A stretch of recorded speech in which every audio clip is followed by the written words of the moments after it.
அன்பர்களுக்கு வணக்கம்.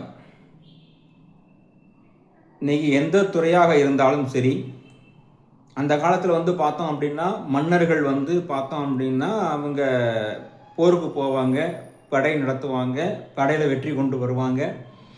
அதுபோல் இன்றைக்கி பார்த்தோம் அப்படின்னா இன்றைக்கி ஒரு சாதாரண கூலி தொழிலாளியிலிருந்து, தொழிலதிபரிலிருந்து, அரசியலிருந்து, அரசாங்க அதிகாரிகளிலிருந்து யாராக இருந்தாலும் சரி, இப்படி ஒரு யோகம் அமைஞ்சிருச்சு அப்படின்னா அவங்கள எவ்வளோ பெரிய எதிரி வந்தாலும் சரி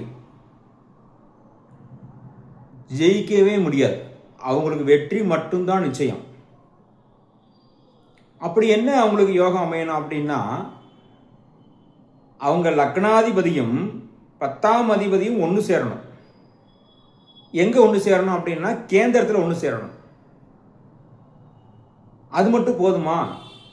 கேந்திரத்தில் ஒன்று சேர்ந்து 12ஆம் அதிபதியை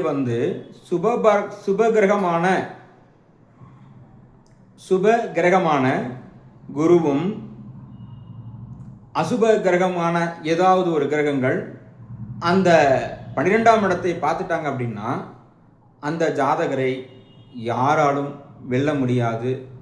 அவங்க என்றைக்கும் வெற்றி மட்டுமே. எவ்வளோ பெரிய பிரச்சனைகள், எவ்வளோ பெரிய இடைஞ்சல்கள், இடையூறுகள் வந்தாலும் அவர்களுக்கு வெற்றி மட்டும் உறுதி. வாழ்க வளமுடன், வளமுடன் வாழ்க.